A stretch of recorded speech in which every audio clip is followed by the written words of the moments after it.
So some breaking news while you were sleeping, according to the Russian ministry. They say that an airstrike back in May of 28th killed the ISIS leader al-Baghdadi. Are you familiar with al-Baghdadi? Yes. Bruce Wolf? Oh, somewhat. thank you, by the way, for coming in. Good to be here. Yeah, allegedly, this has not been confirmed by U.S. officials, but CNN reporting this morning and others about the death of the Islamic leader al-Baghdadi. And with that, we welcome back to the program Lieutenant Colonel Paul Lottino, former U.S. military officer and now adjunct professor at many places, including Peace University in North Carolina. Good morning, Lieutenant Colonel. How are you?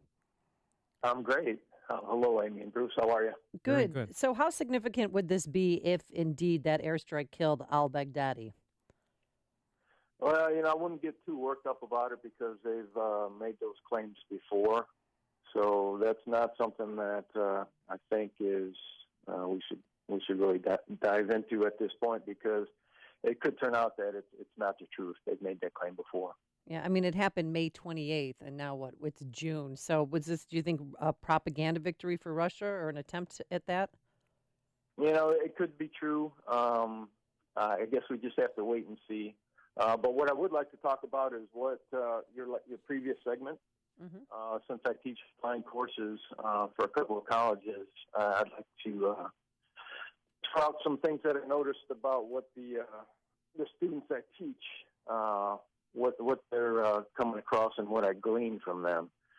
So the last time I was on, we talked about the attack just before Christmas, in which there was a truck ramming in Berlin that left 12 people dead.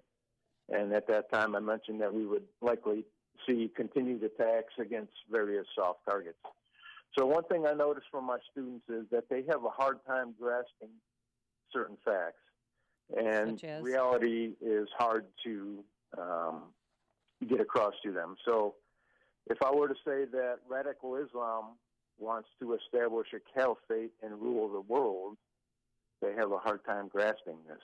If I say that they want to kill all non-believers or convert them, that is a hard concept for students to grasp. They just can't believe that this is actually a goal. Even if you quoted the Quran, or I mean, why are they pushing back on this, or why do you think? And I take it you're the professor of millennials.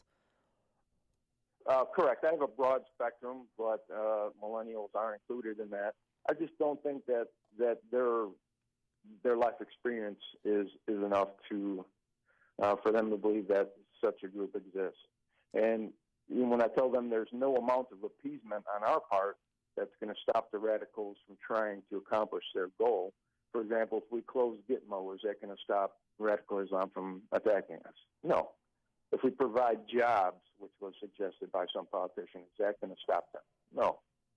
So that's what I try to get across to my students is they're out there to kill us, and we're at a war with radical Islam. Well, here's the thing. So that's the first. Yeah, that's the way kids are. I remember when I was growing up, everybody thought, a lot of people thought, what's wrong with communism? Really? When people said, when Reagan called the communists, Russia, the evil empire, he was booed for that, for his heated rhetoric. Kids want to think, oh, everybody's fine. Nobody really wants to do us any harm. It's kind of an American thing. We want to insulate ourselves. We don't want to worry about the rest of the world.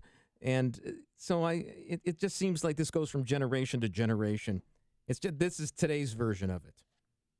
Yeah, that's true. But what I try to do is give them an alternate point of view from what they're normally getting, right? So that leads into my second point, which is the research skills that they have. It's hard for them to recognize fake news and separate fiction from fact. And in fact, it's hard for a lot of us. It's hard for me, Lieutenant Colonel. Right. I mean, I've been a believer. I was a journalist for 18 plus years, and I always believe in attribution. And they tell you, quote, 2 sources. And now you have the, Washington Post yesterday quoting 5 sources about the, Donald Trump's obstruction of justice investigation. And I don't even believe CNN anymore. Exactly. And that gets to my point. It's very difficult to recognize this. So I think part of what I'm supposed to do is, show them the alternate side of what they're always accustomed to. So if I had a simple question, which I often ask them, did you think Donald Trump had a chance, just a chance, of beating Hillary Clinton and becoming president? 100%, the answer is no way. There's no way any of them thought that he could win. So what does that tell you? That tells you that they need to change their news source because they're being duped and they're possibly being lied to, right? Mm-hmm. In fairness, I have to say, Lieutenant Colonel, that I didn't think he had a chance, and I read National Review every single day, and it's not just Never Trumpers either. But what's interesting is that these students who don't, who have their heads in the sand, they could wind up being the soft targets of the radical Islamists. That's because who they aim for. They aim for the people who don't look at them as a danger. Exactly, and as we saw in Virginia, that guy was radicalized online because he did not research any sources that countered his point of view, right? You know what? Well, he himself was radical online. I mean, he posted one time, "Trump is a traitor. Trump has destroyed our democracy. It's time to destroy Trump and company." But is that violent rhetoric? Do you think that posting would lead to something so horrific? Yeah, I think if you're constantly viewing the same sources and you constantly think Hillary's going to lift Trump and that he doesn't have a chance, then I think you need to change your news source. I think you need to look for alternative, just to maybe get a different point of view. Well, Lieutenant Colonel, I've worked even longer than Amy because I'm much older than she is. He's 102, but you Botox very well. Thank you so much. And here's the thing. I've worked in the same newsrooms that Amy did. They don't even know there's another side. They don't even know that they're biased. I've worked in the Channel 5 newsroom. You got people like Carol Marine in there who don't, legendary journalists supposedly.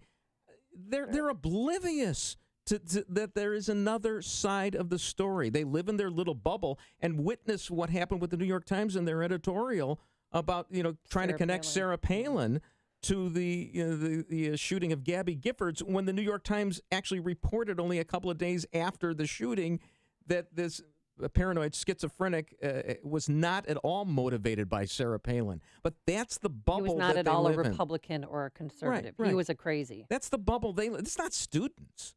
It's their parents as well.